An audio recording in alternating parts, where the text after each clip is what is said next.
Hey everyone, welcome back to Littleroot Lessons, episode 165. Carter's out today. I've got Ro with me, and we're going to talk some kind of Regulation C stuff because we're in a lull right now. We ain't got nothing else, like, event-wise crazy going on. We have Portland. Portland's this weekend. Portland this weekend. Hartford's in 2 weeks. NAIC is in like 2 months. You're quickly running out of time to qualify for Worlds. So, along with the other two regionals in between Hartford and NAIC, we have Milwaukee first weekend of June, and then Fresno right after. No one's going to go to Fresno. I'll tell you that right now. No one's going to Fresno. I mean, if someone's that desperate for CP, they might. I mean, if they are that desperate, they might, but I advise against it, man. It is not a safe event to go to. Let's just go with that. There was a lot of other cities they could have picked that were much better than Fresno. They can always pick better cities. I mean, God, they had their first regional years, the decade back plus in Providence, and too small. I'm about to say.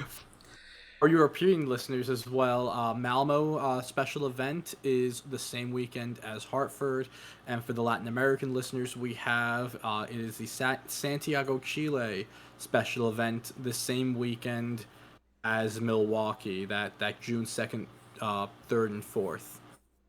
So still a decent bit, but yeah, right now, like, it's crunch time. It's getting down to the wire. Yeah, they didn't schedule anything outside of EUIC in April, and it's just like... So I feel like they could have just spread it out a little better for us. So a lot of what the April thing is there's holidays in April that they want to make sure that they don't put like people out on, like specifically Easter.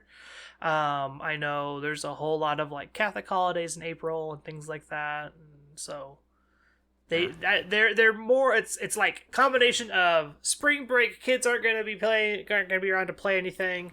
It's holidays, and there's a whole lot of other stuff going on in April that they have to focus on. So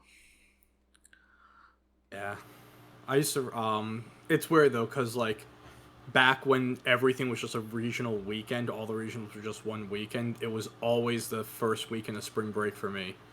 So we would always go down to Philadelphia to see my family, and so I would never be able to play in the New England regional. We would always play in the Philly regional, which was honestly always fun. I really hope that next season we do another regional in Philly. It's right in the convention center in Center City, near Reading Terminal Market. Amazing place to get food, but I'm not gonna go on that Philly rabbit hole. Let's talk some Mons. I was about to say, before we switch topics, I want them to put a regional in Kansas City. The Overland Park Convention Center is amazing, and it'll fit easily like 700-800 people per event, easy peasy. So if you're listening, Pokemon Company, go check out Overland Park's Convention Center. That way, it's like 45 minutes for me, and I can just like sleep in my own bed. Oh yeah, and I can just, I'd say, crash on the couch. But by then you're gonna have a full house. Yeah, there will be no room. You get to cuddle with the dogs in the kennel. I guess, yeah. You could probably do that. You could probably lay in there with one of the dogs. That'll be fine. Yeah. But yeah, Mons. So we're talking team building in a more centralized format, is the way you described it, which we all know Regulation C has the best team in Palafin Balance. So I figured we could look at some examples of how to approach team building with that being in mind, things to keep an eye out for when you're team building against specifically like a very strong team that's running the format and stuff like that. We're going to disappear. And we have Showdown on screen for everybody now, if you're watching the video. So for those of you who aren't 100% sure what we're referring to by the Palafin Balance, that is the Palafin Amoonguss Arcanine, Fluttermane, and usually Ting-Lu. Overall, and usually those 5 are joined by a dragon type, whether it's Dragonite, Roaring Moon, Baxcalibur. But that is the general core. Is, I'd say, more so than the Ting-Lu, is that Water Fire Grass of Arcanine, Amoonguss, Palafin plus Fluttermane. Yeah. Fluttermane at this point is Zacian, it's Incineroar. I'm about to say it's Incineroar. It's the most played Pokemon in it Regulation is, C. and well, I was going to say it's another thing. Like, I mean, by Zacian to an extent, it's like not like the power level. Zacian still makes Fluttermane look very mild. It depends. It depends on like what you're doing with it. Like I would say, in terms of like format defining, Fluttermane's about as defining as Zacian or Incineroar are. They warp the format around them. Yes, and it's also another thing of, if you aren't using Fluttermane, you better have a really, really, really, really good reason, because it fits on practically every single team. Yeah, I'm about to say, yeah. It's better than the alternatives. Like, you have to have a very good reason, and if you aren't playing it, and you need to have like 3 different ways to make sure you can beat it, because most of the time it'll just tear through people. And even then, it's like some people are like, oh, I don't want to do double ghost. You can do double ghost. Yeah, it's fine. There's been teams with Fluttermane and Ape, or Fluttermane and Goldengo, that are doing super well. It's they're just it's a Pokemon that is non-negotiable. But overall, by balance itself, balance is based on that Water, Fire, Grass. The trio itself is really great defensively with each other. It allows for a lot of pivoting. It allows for a lot of decision-based gameplay. When to pivot, when to Terra, when to go in on your offense, especially in a balance versus balance, because your opponent, if your opponent also has that Water, Fire, Grass trio on their team, they're able to have their specific chess pieces to be able to switch in to mitigate your damage, to stop your momentum and to take momentum back. While Palafin, Amoonguss, Arcanine might be the best of the 3, it doesn't mean it's the only Water, Fire, Grass you can use. And so I'd say the main thing that we want to talk about right now, I know one of the things our listeners enjoy is creativity. They want to have their own flair. That's sort of been the Littleroot Lessons way. You could see him with our laddering episodes, with Carter finally getting back in the lab. His goal has been making his teams around Pokemon that he really enjoys playing. We have the Scissor team from last week, which went on a tear throughout the ladder. And these are all relatively unique teams. On the surface, he's able to use these Pokemon. But when you really look at the team composition, it's a balanced team. And that balanced team gives you that you have to have that Water, Fire, Grass. You have to have that Fluttermane.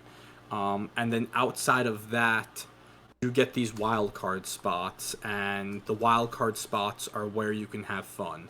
So, well, last week, so really he didn't have the full Water, Fire, Grass, but he sold the Water type in Iron Bundle, the Fire type in Arcanine. Mousehold was Terra Grass, so you could Terra the Mousehold. And then he went with Ape, which on the Mouse Ape teams you can, again, still run Fluttermane, but you have that Ghost type. And then his wild cards were Scissor and Xianpao.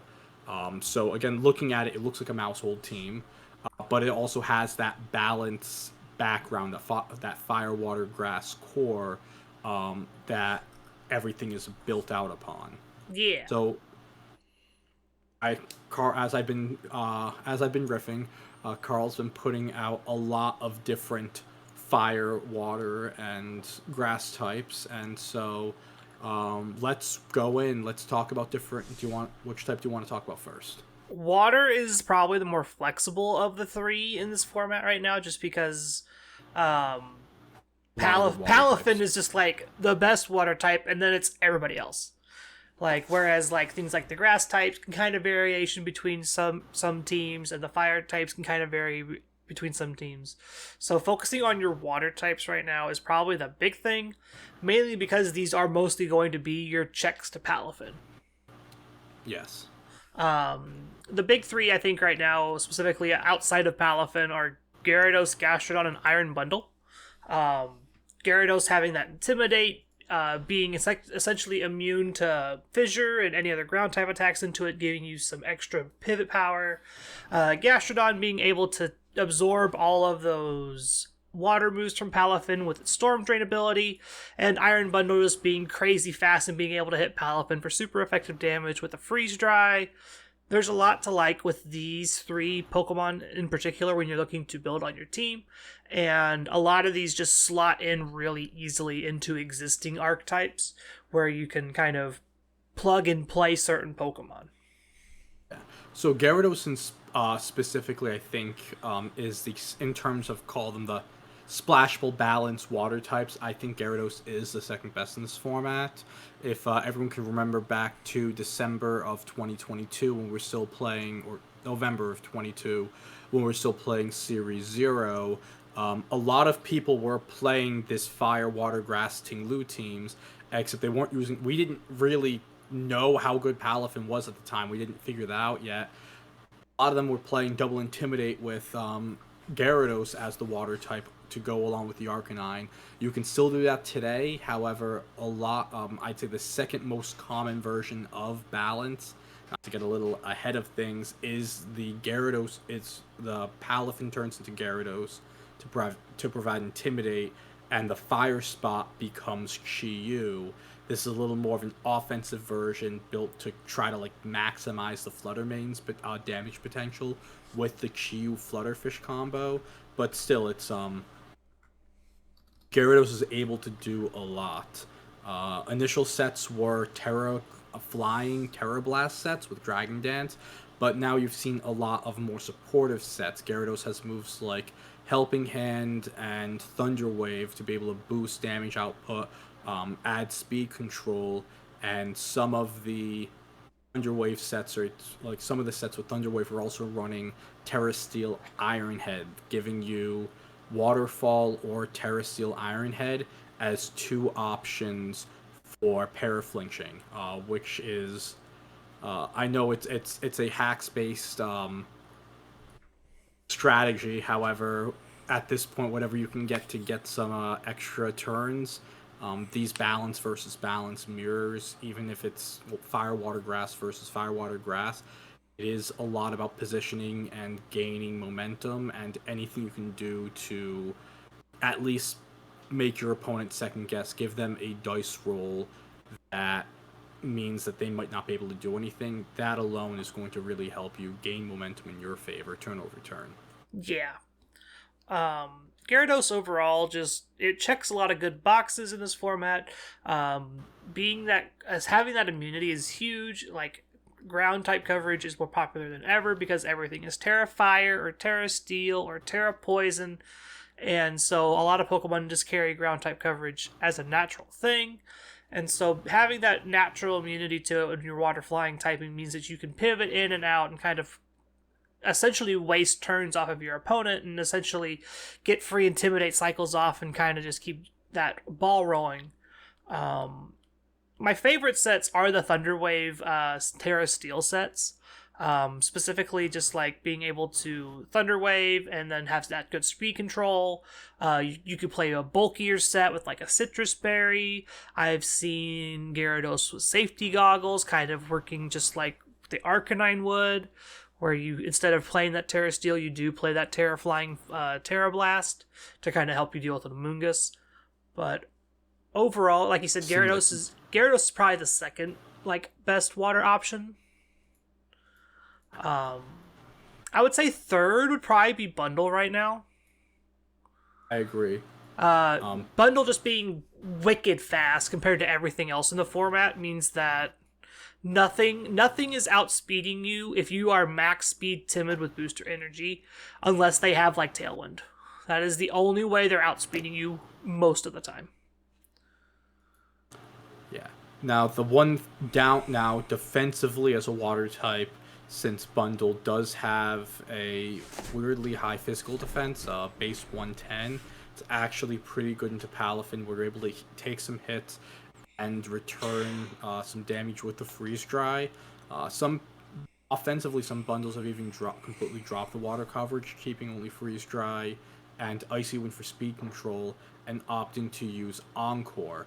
Now, Encore bundle plus Amoonguss is amazing into the Dondozo matchups.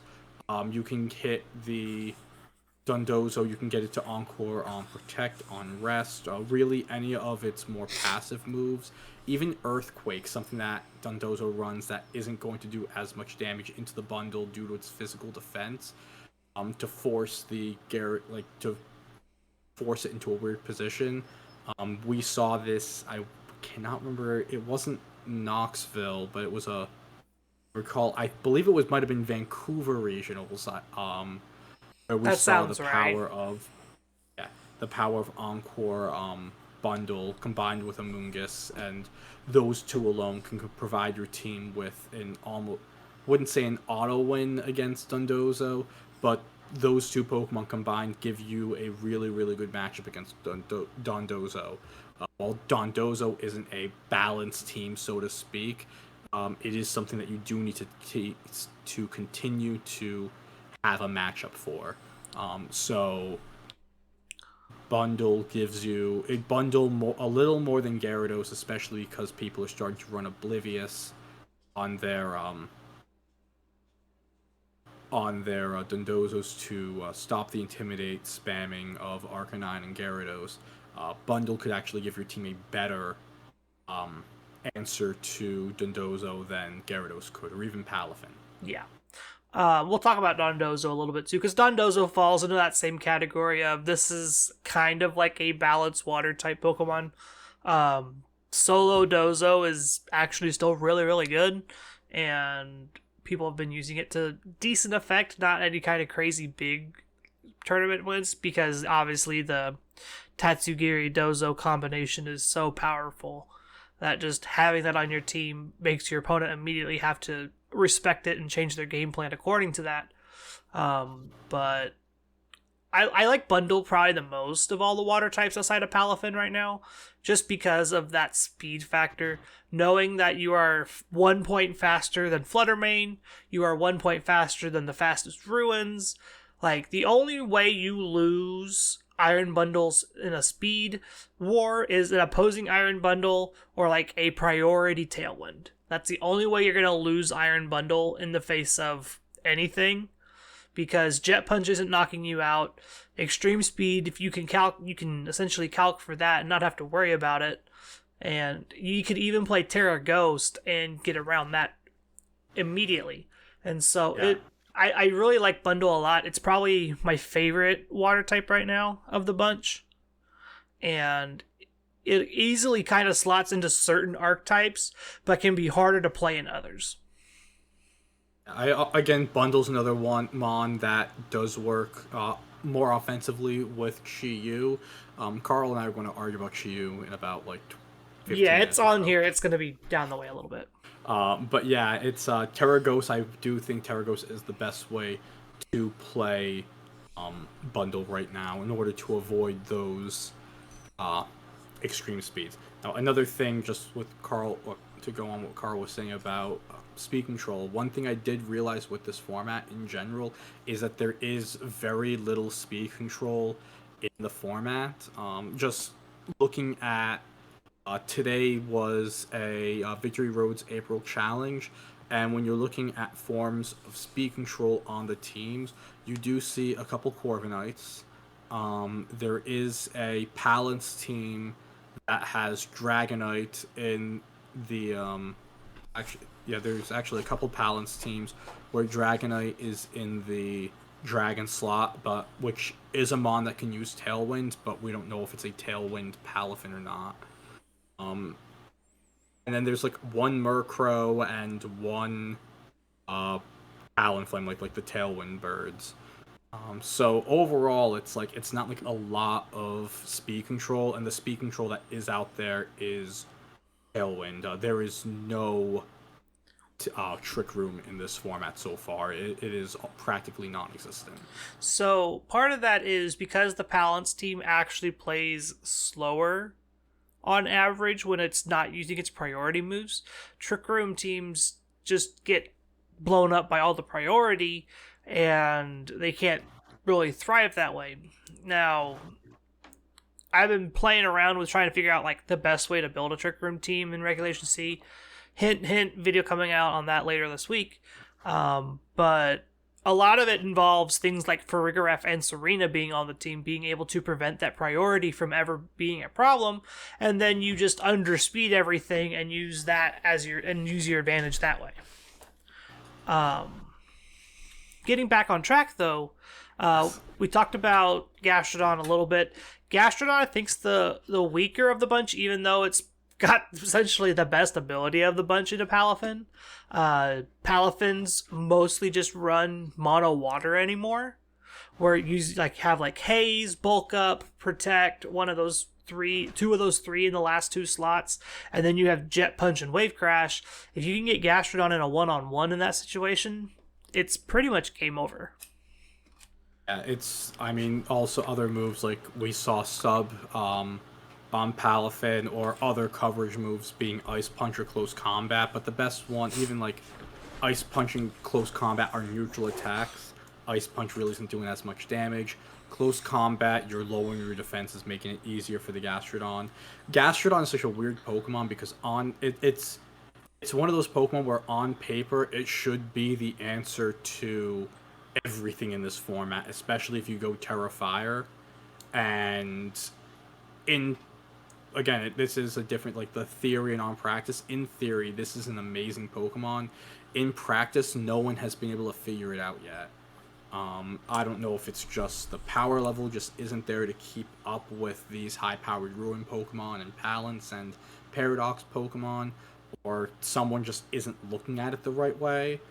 You also have Yawn, you have the ground type coverage to cover for all these Pokemon going Terra Poison defensively, namely Baxcalibur, Tinglu, and Wo-Chien. Ice coverage is always great. It's again, on paper, I'm not sure why it's not performing the way you would think it would perform. Well, I can't. I'm trying to think back to Sword and Shield Gastrodon. Gastrodon was, Gastrodon was Scald, right? It was Scald, Earth Power, Yawn, Recover, or Scald, Earth Power, Recover, Protect, or some weird scenario like that. I don't think I'm trying to think. I don't, because whenever I use Gastrodon, I know so Earth Power and Ice Beam were the two big ones. It was like Earth Power, Ice Beam, Yawn, and then it would either be Recover, Protect, or Scald. Now we don't have to run Ice Beam at all because we can Terra Fire in front of Grass types. Don't have to worry about it. But losing Scald as well hurts. The Scald loss is the big thing because then all of your water moves that you want to run are either Surf, which hits everyone, which can be a benefit in certain situations, but most of the time it's not. And then it's 85% accurate Muddy Water or 80% accurate Hydro Pump, and you're trying to hit Pokemon with that. Or you can just run Chilling Water, which... Yeah, and or your other option is Chilling Water, which is 100% accurate, and you only hitting for 50, and the attack drop may or may not be relevant. It's price right Scald. I guess. I don't know. But I like think said, maybe that's... I think Ice Beam's still probably better, just like Ice Ground coverage is going to hit most everything. But I think people being open team sheet doesn't help Gastrodon a lot. People can see your Terra type, they can see your moves, and so it's a little bit harder on Gastrodon to get that advantage that it used to have of, yes, everybody knows the sets, but I could also be Icy Wind. I could have Protect instead of Yawn. I could have Curse and do some weird stuff. And one of the cool things you can do in this game now is just like if you need to do that, you can Terra Ghost and Curse. That's kind of cool. It But is. Gastrodon itself kind of lost a lot of the advantages it had coming from Sword and Shield into this generation. It's still good. It's just not living up to the hype that it had in Sword and Shield. I think the one thing we can all agree on is that pink Gastrodon's better than blue Gastrodon. Well, that's okay. You can be wrong. You can be wrong. That's fine. So grass types? No, we got Dozo still. Oh, we do. Yes, you're right, Dozo. Dozo's still good, guys. Everyone who said Dozo, the DLC Dozo downfall, didn't happen. Good mon. Dozo's definitely fallen off. I would still say placing it pretty has. high. It has fallen off some. It's not seeing the 8 to 10 like top 16 that it used to have. Now you're lucky to see 2. And the last time we saw Don Dozo in a Top Cut event, it was literally the same team except for 3 differences. It's like somebody copy pasted and then swapped a couple things to try and avoid plagiarism. But This is VGC. You think people actually care about avoiding plagiarism at this point? the joke just went right over his head, folks. Way up in the stratosphere. Woo! Solo Dozo, I think, can be fine on certain teams, especially if you're trying to play that long balance game. Maybe even if you're trying to play Trick Room, being able to do like Oblivious or Unaware and kind of take advantages that way. But I do think like the Dondozo, Tatsugiri, Chiyu, Glamora, that whole core of team that's just looking to run down the first 2 Pokemon and then clean up with Dozo on the back end. That's probably the best Dozo can do. In that situation, Tatsugiri acts more like a water type than Dondozo does most of the time. Yeah, I will say the one thing, so Palance adjacent, the one thing that people have been doing, because a lot of the Palance teams use Palafin, especially Haze Palafin, as their Dozo answer. A lot of people have been running faster Dozos so that at +2 it'll outspeed Palafin with Terra Grass, Terra Blast. This way you're able to move before the opposing Palafin and get the knockout before they can haze. It's something where, again, an open team sheet, you'll be able to see if this is the case or not. On the other side of it, if you don't have, if like Palafin's haze is your only answer, and you know that they're Terra Grass, Terra Blast, it's going to force you to play positionally, like play your position very different with Dozo. Especially because if you're going Terra Grass, Amoongus's redirection just doesn't matter. You would definitely need your wild card spot to be something like, maybe if it's like you have an Iron Hands on your Palance to threaten Fake Out Haze or something, or something of the like, or find a way to set up a substitute if you're running substitute on Palafin, you probably don't have a haze, so never mind. But yeah, that is something that the Dozos are doing now to keep an eye out for, is that like faster Dozo with Terra Grass, Terra Blast. Yeah. All right. Moving on to grass types. The grass type pool is much smaller, mainly because Amoongus is so good at what it does. Amoongus just slots onto everything. And so a lot of the times what you'll see people do is like, I'm going to pick a water type, a fire type, and then Amoongus. Yeah. And that's it, right? Like, Amoongus having that 100% accurate Spore, having redirection. It does a lot of very powerful things for teams. It's bulky. It's got good resistances for the format right now. So overall, it's just really hard to deal with. That being said, we have other options. So I was going to say, one of the other things with Amoongus is that in a very switch-heavy meta, a Pokemon with Regenerator that is a defensive sponge just becomes that much better. and so that is why Amoonguss, like the grass, as Carl just said, the grass spot is a little more condensed. But if you're maybe looking at some more offense out of the spot, we have Serena. Yeah, Sarita's very good at just like putting itself in an advantageous spot. Not only does it just like destroy Palafin and can even beat up Fluttermane, Queenly Majesty means that you just turn off priority moves. No more Fake Out, no more E-Speed, no more Jet Punch. Meaning that you put that Palafin essentially on a level playing field and it has to figure out a way to answer the Serena. Yeah, it's honestly like even like what you're saying, Fake Out. There's again just looking through the these Victory Road results, and outside of there are like four. No, I'm sorry, I can't count. Five Iron Hands, and outside of those five Iron Hands, there isn't another Fake Out user in the meta right now that's being used commonly. So it's weird because like back in Sword and Shield, an ability like Queenly Majesty was the Fake Out Turner offer um, to stop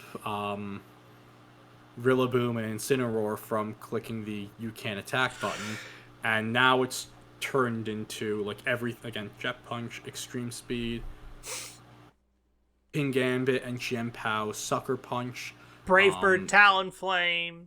Yeah, that was something that I forgot. I can't even remember whose team I was using, but I was using someone else's team, and I got into a situation where my talent I was using a Talonflame, and my Talonflame like couldn't attack because it had full HP and its only attack was Brave Bird, and my opponent had I actually think it was a Serena, and so in a matchup that you think would 100% be in my favor, turned into a situation where I had a Pokemon that was literally useless. They were just able to let the Talonflame sit there because it couldn't do anything because of the Serena. Yep. The other two Pokemon on this list, both do somewhat similar things.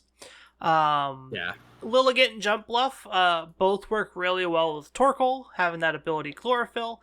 A lot of the times when you see these two Pokemon on teams, they are just Chlorophyll, Sleep Powder, Speed Control, Grass or what Bug Move, Pollen Puff, whatever. And then in the case of Jump Bluff, it has Rage Powder as its other move. Lilligant usually plays Protect. You also have very fast Encore on Lilligant, which can be useful sometimes. Yeah, no, Encore is really good in this format. Back to the Victory Road coverage. This is a little, we're sneaking it in.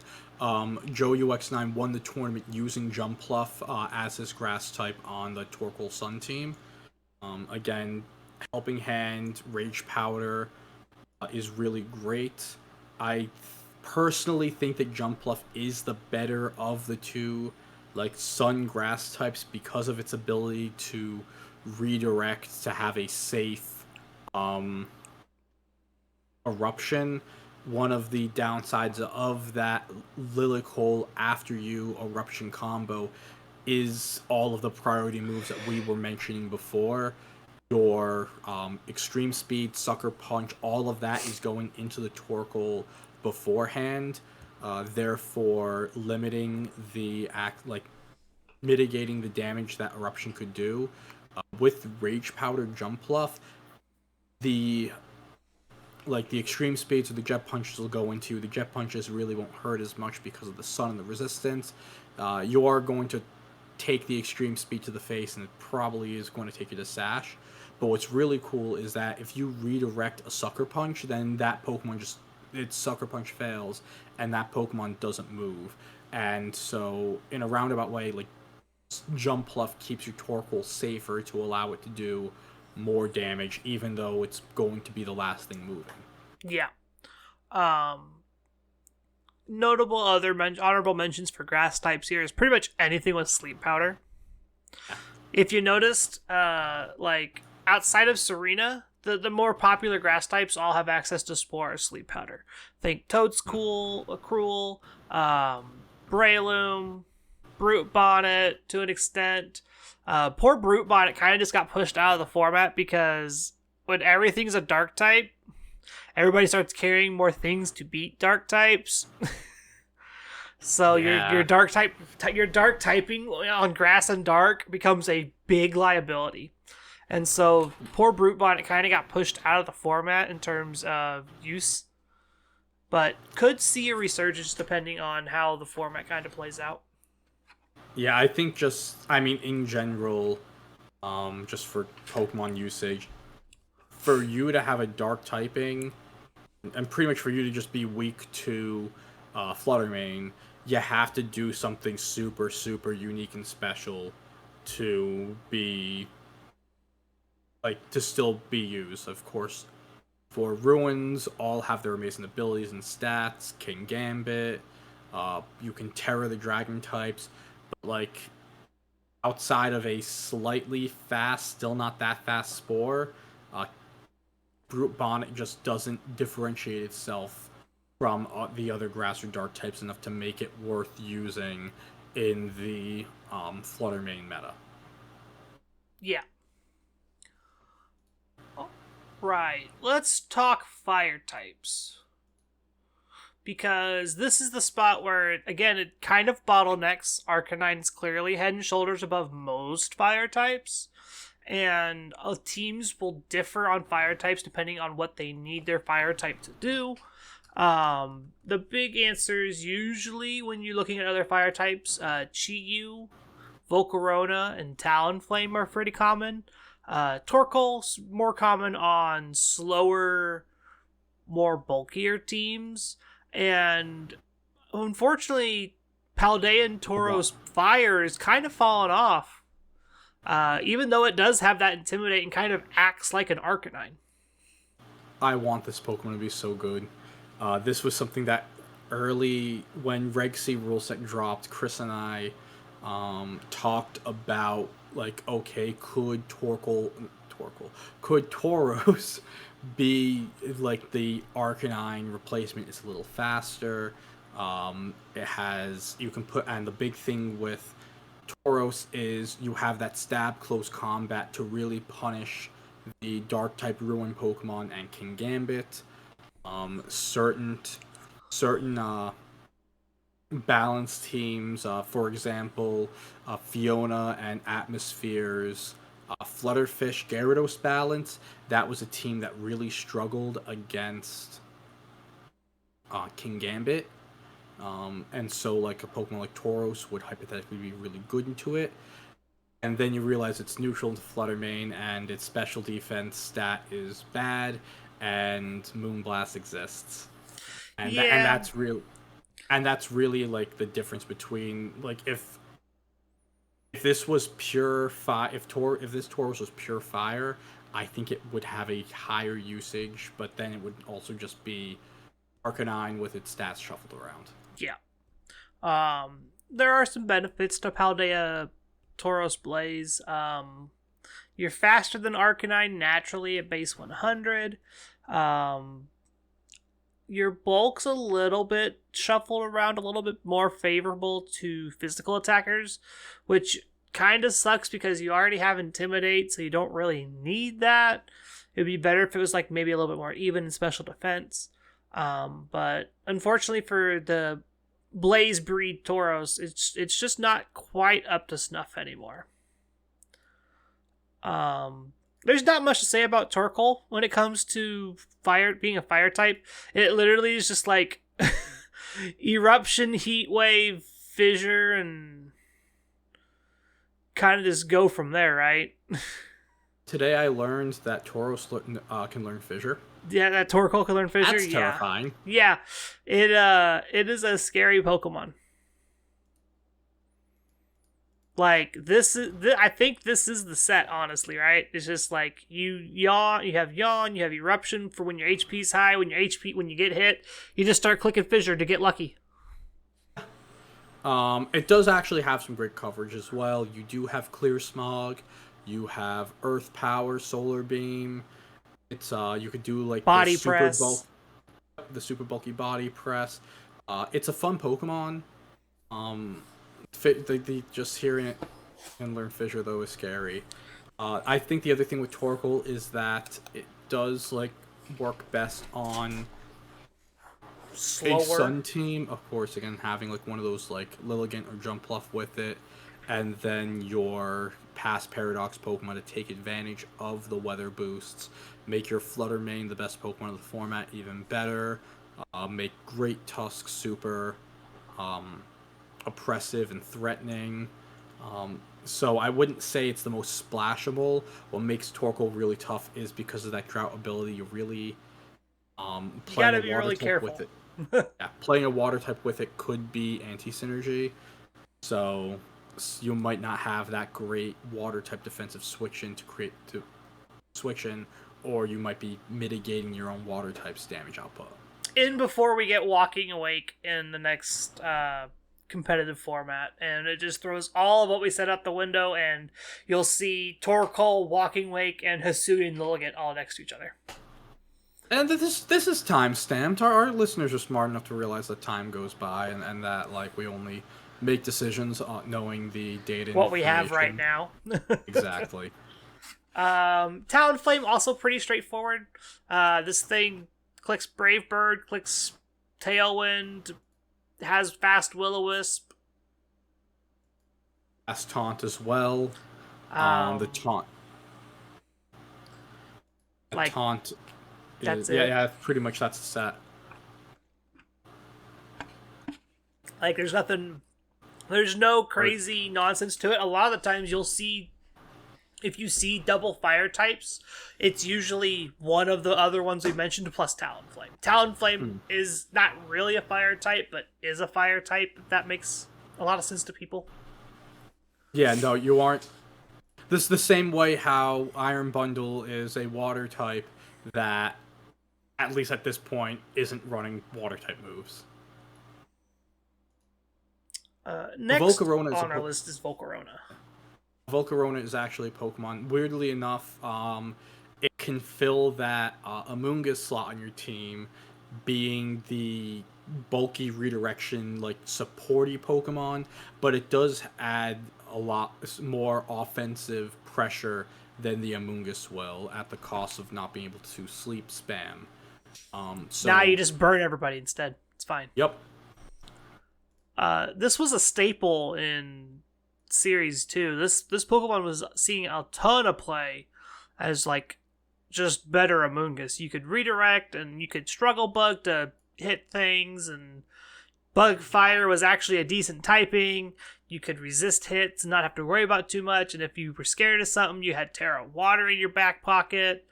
And now it's kind of harder to play with. If your team wants that redirection, but you don't want to play Amoonguss, this is probably the best option. Unless you really want to play like Torkoal plus Jumpluff. Yeah, I was going to say, or I mean, stay on the core. Yes, you could also use Indeedee or Mousehold, but again, those might fall into the same issues as Amoonguss, where like those aren't damage output spots; they are relatively passive Pokemon. Volcarona, you can and that's one of the nice things with Volcarona are the mind games. It can, your opponent can expect you. Okay, you're going to pick hit Rage Powder, and then you go in with a Fiery Dance or a Heat Wave, and you actually can put out a decent bit of damage, and take your opponent off guard. Maybe even sneak a Burn in off the Heat Wave, or get a cheeky Will-O-Wisp in, and gain some momentum that way. I like Volcarona a lot. I'm not sure if it translates 100% well to this format, but the fact that just like Quiver Dance and Fiery Dance and Struggle Bug are all like very cool utility tools that Volcarona has access to is very, very awesome. Nobody wants to hit you. Like Palafin jet punches into you, there's a chance that it's not going to do damage later because it's burnt. Yeah. And there might be a world where this actually starts to become much more common in the meta as a strong answer into things like the dark types running around, because you do have access to things like Bug Buzz as like strong bug coverage, which notably is a super effective attack into all but Chi Yu, I think, when it comes to the Ruinous Quartet. And then for Volcarona, for Volcarona, you get to Fiery Dance, which can boost you. You have Quiver Dance, which can boost you. And so there might be a world where Volcarona secretly is actually really strong. Okay, we're on to the controversial one here. We're gonna wrap up this segment with the controversy. I hate this thing. I think Chi Yu's garbage. it just boom. it does one thing. And its one thing is I'm going to trade 1-for-1 with something, and that's all I get to do. No, that's why you sash it and you get two things. I love this Pokemon. It's the team that I've been using the most. In Regulation C, it was a team I built with a couple of my close friends from New England VGC. Shout out Criers. And it's a Flutterfish Chien-Pao Dragapult team with Fururef and Corviknight, and it's lovely.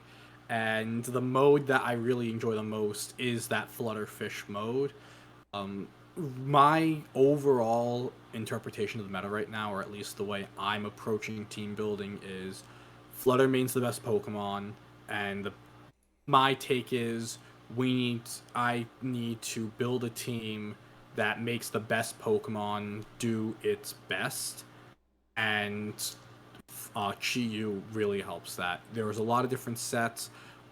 My personal favorites have been the Choice Scarf set with Terra Ghost, with double dark, double fire move sets, and there's also the Terra Ghost or Grass sash sets that have Nasty Plot. You set up a Nasty Plot, usually with a Moongus right next to you to safely get that Nasty Plot up, and then you just start spamming really, really strong Heat Waves, Snarls, Dark Pulses, whatever you want your two like stab moves to be. You can get some really great KOs, and it's also a relatively fast Pokemon at base 100. In a format that doesn't have speed, like that's where speed control isn't that common, you don't need to really worry about the speed. Like if you're that base 100, if you're timid to the second bump, you're probably going to be able to outspeed a good chunk of the meta. I really, really love this Pokemon. It's probably surprisingly, I thought as the Ice type guy that Chien-Pao would be my favorite Ruin, but it's easily been Chi-Yu this series. Like I really, really adore using it. Also cute as shit, just like me. The shiny is probably my favorite shiny in the game because it's shiny's perfect. It's the blue goldfish and it's amazing. My problems with Chi-Yu is it's much more one-dimensional than most of the other Ruins are. Like, Chi-Yu goes out on the battlefield, its job is to just hit things. And it trades 1-for-1, and it's very, very hyper-offensive aggressive. And it's great with, like, the Dondozo strategies where you're looking to pick up quick KOs for your Dondozo to come in and clean up, or vice versa. And unfortunately, the fact that you have base 55 HP means you're so frail that most super effective hits are going to take you out regardless of what's going on around you. And Palafin is the big, like, I have to figure out how to deal with this thing on my squads that play Chi-Yu. Otherwise, my Chi-Yu is always a liability to bring on those types of teams. It's easy. You're protecting the Fluttermane right next to you, presses the Moonblast button and deletes the Palafin. And if that doesn't work, you cry. Yeah, I was going to say, you pray. Yeah, pretty much. I could tell you in certain situations they're starting to get to the point where it's just like Choice Band, Terra Water, Jet Punch, Palafin just blows up Fluttermane. Yeah, especially because like Fluttermane has been bulky, and that is also one of the things I really do like about this format. And not to like leave the Chiyu thing, because I do have like a quick thing to say about Chiyu, but just in general, where the format since it is very position and pivoting based, everyone is trying to run more bulk, and I know people are going to be looking at Flutter mains like base 55 defense and HP, and you're going to say, why are you doing that? Um, it gets to a point with the Pokemon, especially like Flutter Mane, where you're going to hit a point where the amount of attack or offense you put into a Pokemon is just meaningless. It's not going to really change anything. Whether you're doing 100% or 175%, the Pokemon's still going down. So adding that bulk, it's going to throw off people's calcs, especially when people were initially running um, quote unquote bulky Flutter Mane. When you think that your Jet Punch is going to get the KO and it doesn't, that's when you have a turn in your head and you're like, I expect this to happen. You ran the calc, you know what's most common, and then because your opponent ran a little more bulk than expected, your calc doesn't work and you'll end up screwing yourself over. Like that's why you're running that amount of bulk on a Pokemon like Flutter Mane. Pretty much just a general rule of thumb at this point.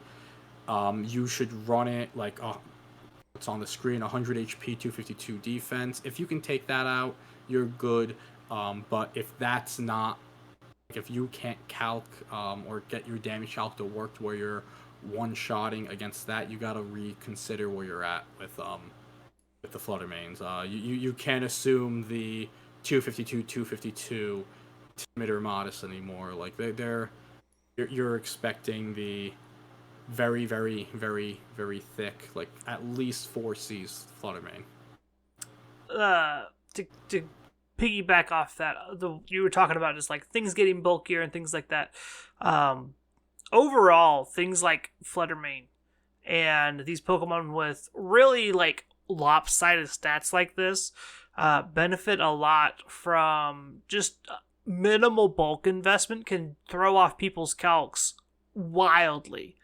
Flutter Mane, Palafin, these very offensive Pokemon, just taking a little bit out of your damage calc and learning how to adjust that and then putting that extra stat into bulk can mean that you live what people would normally calc for on 1 HP or 2 HP, and then you get that extra Jet Punch or you get that extra Moonblast and you get to do a little bit extra damage because you survived the hit one and then get to retaliate again.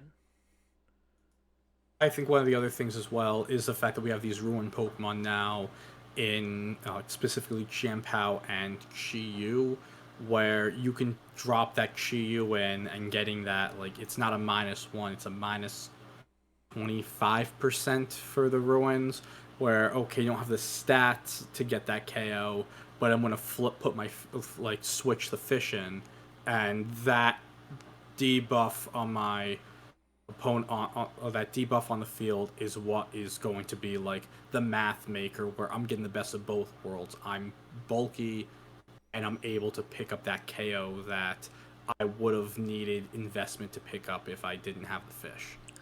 I have a fun calc for you. Did you know Adamant, Terra Water, Mystic Water, Wave Crash from Palafin Hero OHKO's 252 defense Ting Lu every single time? I believe it.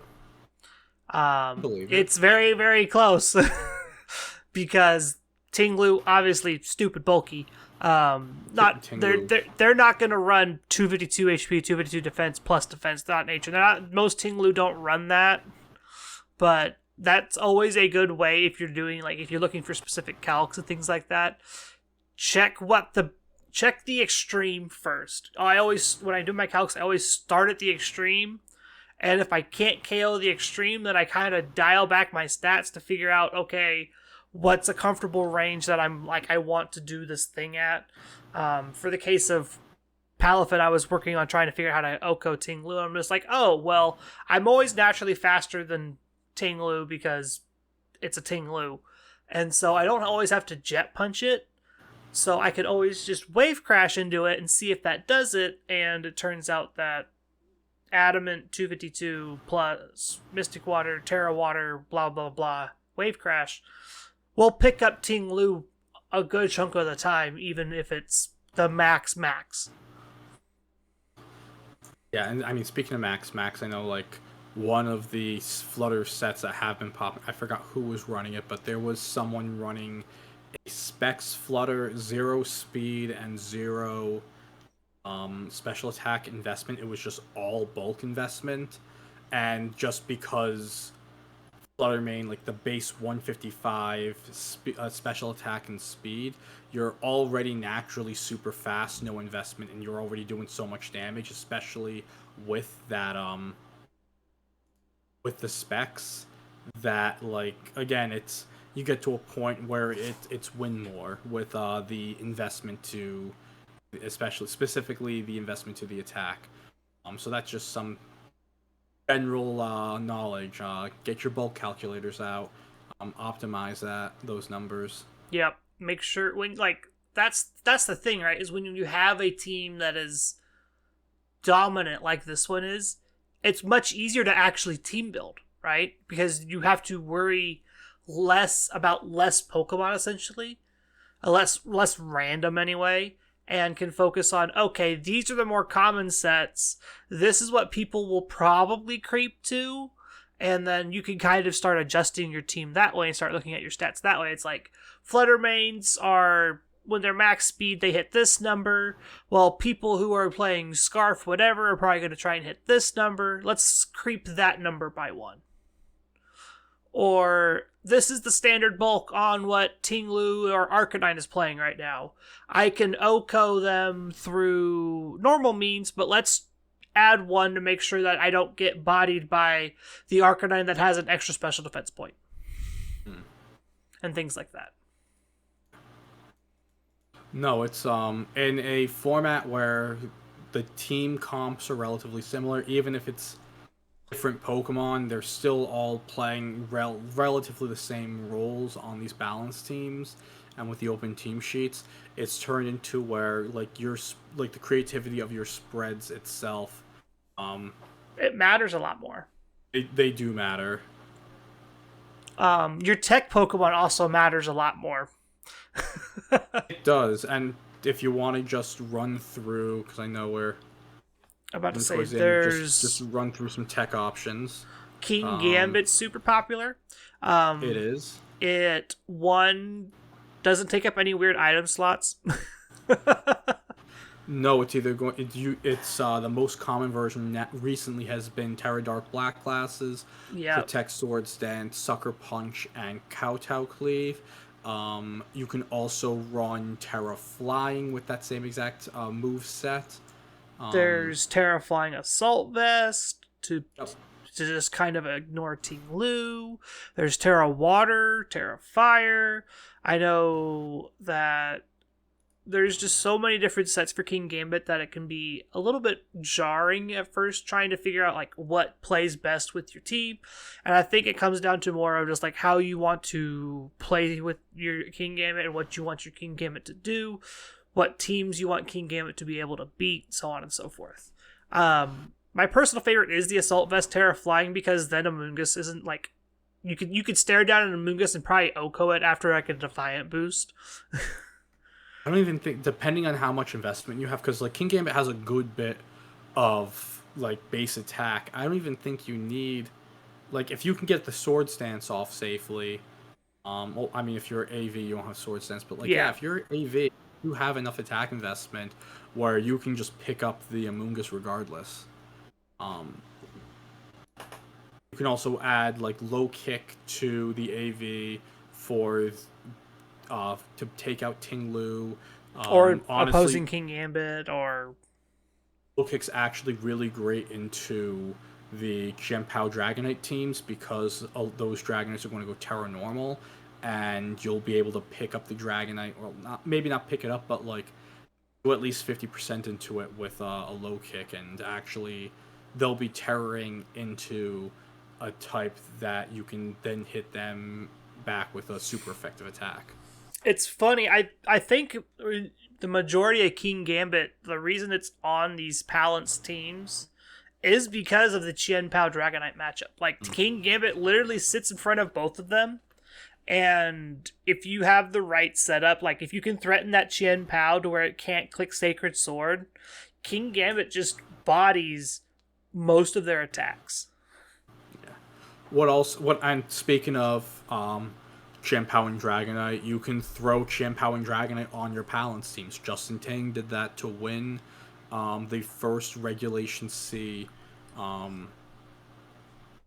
regionals. This going back to the Victory Road stuff.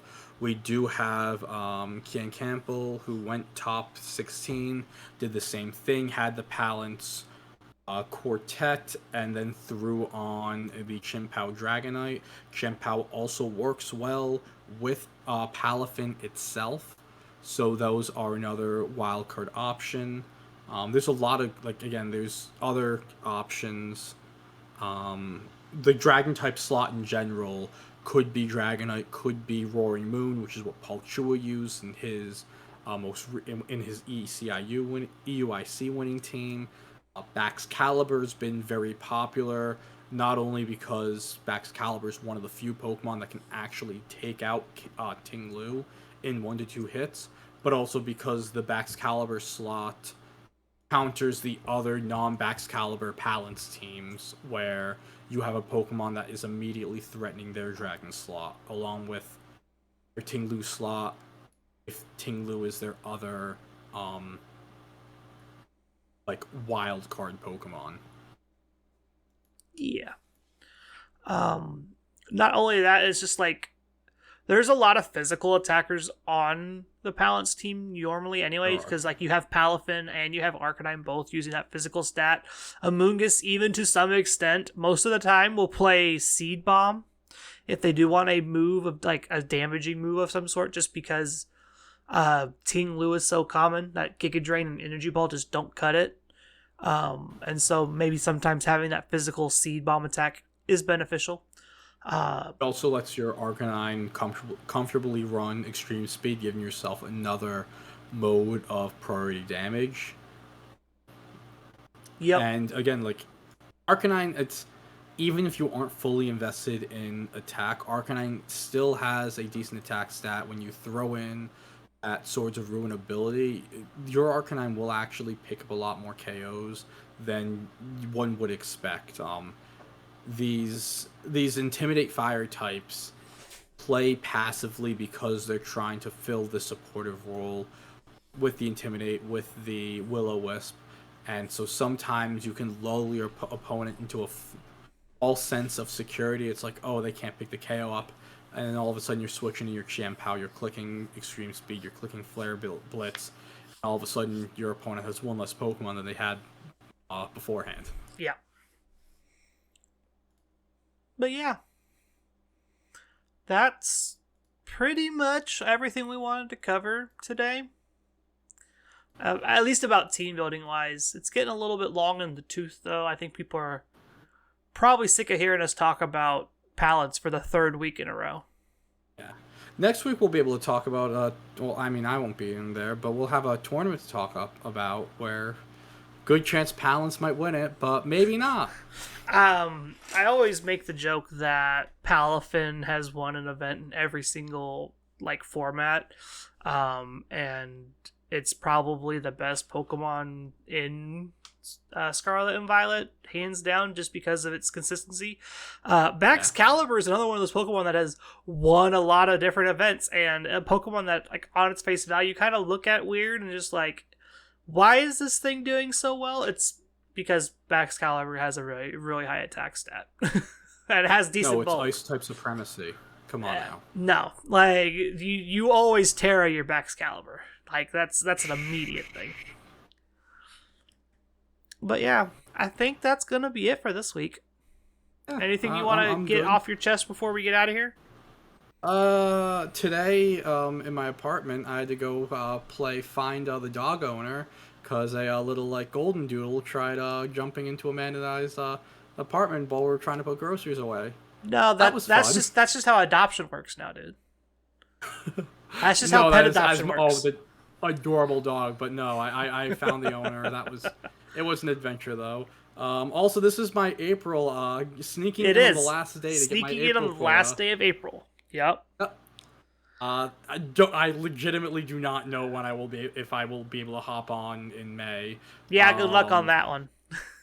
Yeah. No, this is the next month is just going to be nutty for me. You might But have yeah, to twist Carter's arm. Get you in like a Thursday or something or a Friday before you leave somewhere. I was going to say, like, weirdly enough, as of right now, the Sunday Memorial Day weekend, there is going to be a local, like, 40-ish minutes from me. So, I mean, I just... Potential future episode spoilers, I could play in a local and come and talk about, like, what it's like to play in a local on the pod and do a tournament report for a 20-person New England local, where the only people you guys will know about will be me. Yep. But yeah, no, that's it. This was fun. Honestly, I really enjoy Regulation C. I think it's actually been my favorite format of Sword and Shield. So, Got Scarlet him. and Violet. We got him. Ding. Counter. It's late. That is the time to close it out. So you do your thing. I ain't gonna do the whole outro thing tonight. It's getting late. I'm tired. You're tired.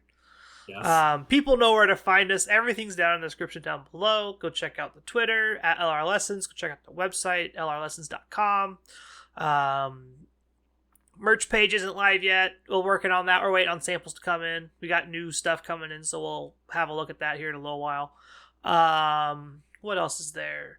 Go check out Roe. I know he's been ecstatic with the NFL draft and how the Eagles drafted the last... Birds. Dogs. It would have been Thursday, Friday, Saturday. There it is. This past weekend. And at Roe VGC is where you can find him. Yeah, shout out to Jay Bucci for winning our mock draft. Oh yeah, I forgot that we did competition. That was just something that me and a few of the other LRL guys were doing. Decided to make a little competition out of it, and Jay Bucci was the one when he sent me his final mock. He's like, "I'm gonna come in last place," and he wins it. Yeah, so, that's usually how it works, right? You think you're gonna do terrible, and you're the person who ends up winning. That's what I was forgetting. I wanted to give him a shout out for winning. There you go. Shout out in there. If you want to support the podcast or the YouTube or anything like that, you can go check out our Patreon, patreon.com/LR Lessons, where you can subscribe for as little, I think, as like $2 a month. Get your name, get a special Discord role, get your name set at the end of the podcast, blah, blah, blah, blah, all that fun stuff.